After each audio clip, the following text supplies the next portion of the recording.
Welcome to L sciences. हम FSc first year का first chapter में डिस्कस कर रहे थे। एनालिटिकल केमिस्ट्री के कुछ कॉन्सेप्ट्स हैं। एनालिसिस ऑफ कंपाउंड को बेसिकली हम डिस्कस कर रहे हैं और उसका जो आज की हमारी वीडियो है वो है एम्पेरिकल फार्मूला पे। What is empirical formula? Empirical formula क्या होता है? एग्ज़ाम के हवाले से बहुत ज़्यादा इंपॉर्टेंट लॉन्ग क्वेश्चन ये रहा है बोर्ड, तकरीबन पंजाब के ऑल बोर्ड्स का। तो देखेंगे what is empirical formula. Empirical formula क्या होता है कि ये हमारे पास एक मालिक्यूलर फार्मूला, यानी कि जो हमारे पास केमिकल फार्मूला है ना, उसकी ये एक टाइप है। केमिकल फार्मूला का एक ये हमारे पास टाइप है, टाइप ऑफ केमिकल फार्मूला है। अब ये करता क्या है? ये हमें एक कंपाउंड के अंदर just simple ratio of atom बताता है। सिंपल रेशियो ऑफ एटम बताता है present in compound, present in compound.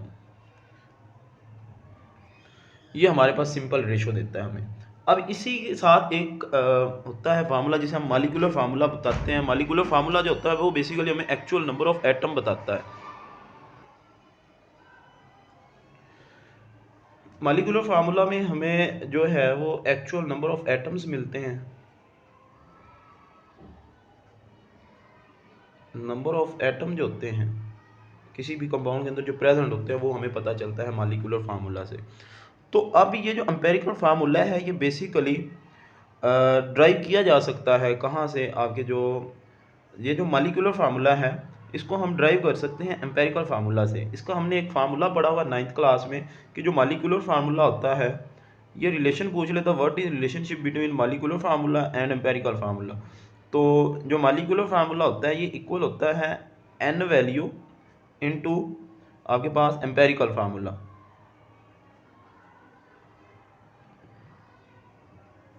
ये आपके पास मालिकुलर फार्मूला, इन दोनों के दरमियान रिलेशन है कि या आप क्या कर सकते हैं, मालिकुलर फार्मूला को एम्पेरिकल फार्मूला से ड्राइव कर सकते हैं, क्योंकि ये सिंपलेस्ट रेशियो होती है। यहाँ पे एन हमारे पास कोई भी नंबर है।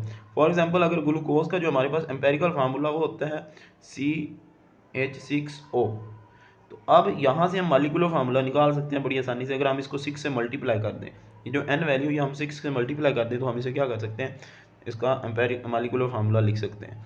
तो वो कैसे होगा देखिएगा, इसको इधर इस मल्टीप्लाई कर दें तो ये बन जाएगा C6H12O6। तो ये आपके पास ग्लूकोज का फार्मूला आ गया। और ये कौन सा मालिकुलर फार्मूला है? ये मालिकुलर फार्मूला है जिसमें टोटल नंबर ऑफ एटम्स पता चल रहे हैं और जिसमें सिमिलर हमें रेशो मिल रही है। या हमें रेशो क्या बन रही है? कार्बन 1 रेशो है, हाइड्रोजन की क्या है जी, तो यहाँ पे 2 आएगा, कार्बन की 2 रेशो है और ऑक्सीजन की 1 रेशो है।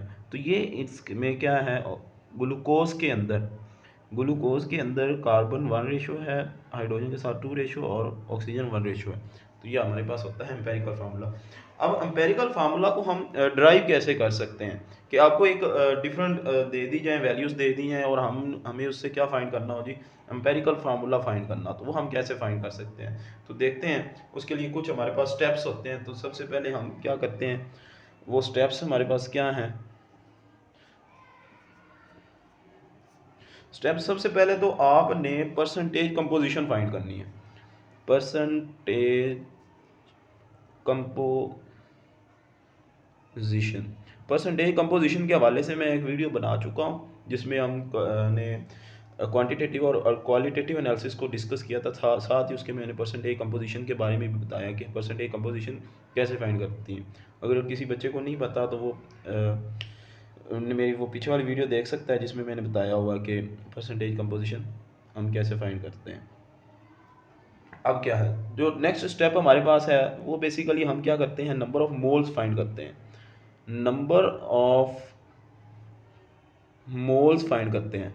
नंबर ऑफ मोल्स बेसिकली हमारे पास क्या है, ग्राम्स एटम है, ग्राम्स एटम है प्रेजेंट इन कंपाउंड। अब ग्राम्स एटम या नंबर ऑफ मोल्स को कैसे फाइंड किया जाता है ये 9th क्लास में हमने बहुत अच्छे से सीखा हुआ है, लेकिन फिर भी मैं यहाँ पे क्या करता हूँ, आपको दे देता हूँ थोड़ा सा ओवरव्यू। नंबर ऑफ मोल्स जो हमारे पास होते हैं ये इक्वल होता है कि आपके पास जो एटम दिया हुआ है उसका गिवन मैस, गिवन मैस और डिवाइड कर देते हैं उसको उसके एटॉमिक मैस पे। अगर हम इसको एटॉमिक मैस पे क्या करते हैं, इसको कर देते हैं डिवाइड, तो ये आपके पास नंबर ऑफ़ मोल्स बन जाते हैं, जिसे हम ग्राम्स एटम भी कहते हैं। ग्राम्स एटम और नंबर ऑफ़ मोल्स एक चीज़ है, ठीक है। इसको हम इस तरह फाइंड कर लेते हैं। अब यहाँ पे ये हमें क्या दे देगा इसका आंसर। फॉर एग्जांपल मैं आपसे ये कहता हूँ कि अगर कार्बन जो है वो 6 ग्राम आपको प्रेजेंट है और इसके नंबर ऑफ़ मोल्स बताएं, तो आप क्या करते हैं, आपको पता है मोल्स इक्वल आ जाएंगे। गिवन मैथ आपके पास 6 है, डिवाइड करते हैं, एटॉमिक मास ऑफ कार्बन होता है 12 होता है, तो ये 0 पॉइंट समथिंग आ जाएगा, 0.5 आ जाता है। तो ये आपके पास क्या आ जाते हैं, इसके ग्राम्स नंबर ऑफ़ मोल्स आ जाते हैं। तो ये हमारे पास क्या है, इस तरह हम उनके नंबर ऑफ़ मोल्स फाइंड करते हैं। अब नेक्स्ट हमारे पास ये आ जाता है कि जो थर्ड पॉइंट हमारे पास है, अगर तो आपके पास यहाँ पे जो नंबर ऑफ़ मोल एक सिंपल नंबर आ रहा है, तो फिर तो वो आपका एम्पेरिकल फार्मूला आपको दे देगा। अब अगर यहाँ पे एक फ्रैक्शन आ रही है, जैसे ये 0.5 आया है, ये एक होल नंबर नहीं है, ये अब एक होल नंबर नहीं है, तो फिर हमने क्या करना होता है कि हमारे पास फॉर एग्जांपल ग्लूकोज है ना, C6H12O6। अब इनमें से सब के नंबर ऑफ मोल्स फाइंड करेंगे। सब के नंबर ऑफ मोल्स जब फाइंड करेंगे तो फिर देखेंगे, जैसे कि अभी मैंने कार्बन का निकाला है वो 0.5 आ गया है, हाइड्रोजन का मैं निकालता हूँ तो वो मेरे पास 2 मोल आ जाता है, ऑक्सीजन का निकालता हूँ तो वो मेरे पास 2.75 आ जाता है, ये आ जाता है फॉर एग्जाम्पल। अब हम क्या करेंगे, हम ये करेंगे कि इनमें से इन तीनों में से देखेंगे, इन तीनों में से देखेंगे किसके सबसे नंबर ऑफ मोल्स की वैल्यू कम आ रही है, किसके नंबर ऑफ मोल्स कम है। जिसके नंबर ऑफ मोल्स कम होंगे उसको इन सब पे डिवाइड कर देंगे। फॉर एग्जांपल यहाँ पे कार्बन के सबसे नंबर ऑफ मोल्स कम है, 0.5 है, तो इसको 0.5 से भी डिवाइड कर देंगे, इधर 0.5 यहाँ पे भी और यहाँ पे भी क्या कर देंगे, इनको डिवाइड कर देंगे। तो यहाँ से आपके पास एक सिंपल रेशो आ जाएगी। वो वाली जो सिंपल रेशो होगी वो हमारे पास हमें क्या दे देगा, एक एम्पेरिकल फार्मूला दे देगा, जो सिंपल वर्ड में हमारा क्या होगा, एम्पेरिकल फार्मूला होगा। तो ये हमारे पास है एम्पेरिकल फार्मूला। एम्पेरिकल फार्मूला कैसे फाइंड करते हैं, होप्स हो कि आपको समझ आई होगी एम्पेरिकल फार्मूला कैसे ड्राइव किया जाता है।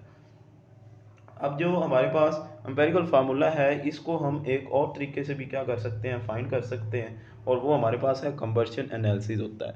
कंबर्शन एनालिसिस का जो है वो मैं एक नई वीडियो बनाऊंगा, उसमें आप बहुत डिटेल से समझेंगे कि what is combustion analysis. Combustion analysis से हम केमिकल फार्मूला एम्पेरिकल फार्मूला जो है उसको कैसे ड्राइव कर सकते हैं। होप्स हो कि आप सबको समझ आया होगा। तो थैंक यू, अल्लाह हाफिज़। अगर वीडियो अच्छी लगे तो इसे लाइक करें, शेयर करें, सब्सक्राइब करना मत भूलें। बहुत शुक्रिया।